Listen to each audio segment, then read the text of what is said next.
ఇప్పుడు మనం ఏదైనా బట్టల షాప్కి పోయినాం, వాళ్ళు ఒక్కటి చూపించమంటే 4 ముంగటేస్తారు, ఒకటి కాకుండా ఇంకొకటి నచ్చుతారని.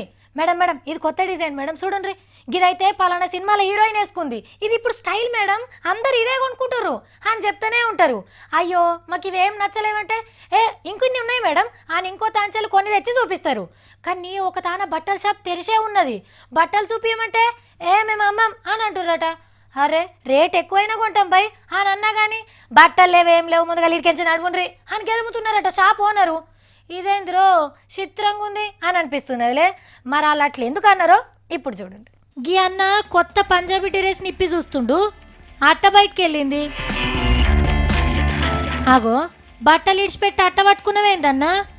అర్రే అట్టను వలక చీరుతాడు, లోపల చిన్న చిన్న కవర్లు ఉన్నాయి.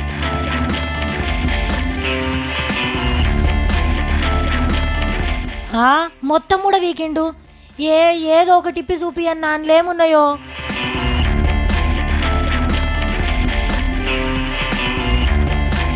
అబ్బర కొండో కొత్త నోట్లు, ఏం తెలివిరా నాయన. ఇంకో టిప్పితే అరే ఇంట్లో కూడా నోట్ల కవర్లే. దుకాన్లు ఉన్న బట్టల అట్టలన్నీ ఇప్పి చూస్తే కడక్కడ కొత్త నోట్లు బయటపడ్డాయి. ఇంత భద్రంగా దాచిన పైకం 70 లక్షలని కొందరు అంటుండ్రు, కాదు 70 కోట్లని ఇంకొందరు అంటుండ్రు. పైకం ఎంతున్నా ఇంత పైలంగా దాచినోళ్ళ తెలివికైతే దండం పెట్టాల్సిందే.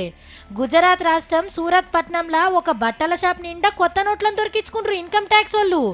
ఇంత ఇకమత్తుతోని కొత్త నోట్లు దాచినాక ఇక పబ్లిక్కి తిప్పల కాకుంటే ఏముంటుంది? బీర్వాల దాస్తారు, పరుపుల దాస్తారు, మూటలు కట్టి మూలకేస్తారు. కొందరు గోడలలో దాచిన వాళ్ళని కూడా చూసినాం. కానీ ఇంత చిత్రంగా దాచిన వాళ్ళని చూసుడైతే ఇదే ఫస్ట్ కదా. కానీ షాపుల పని చేసే పోరగాన్లు అట్టల నడుమ నోట్లున్నాయని తెలియక అట్లనే అమ్మేస్తే ఏం చేసినావు ఓనరు? ఒక్కళ్ళకి అమ్మినా కొన్నోళ్ళకి పండగనే పో.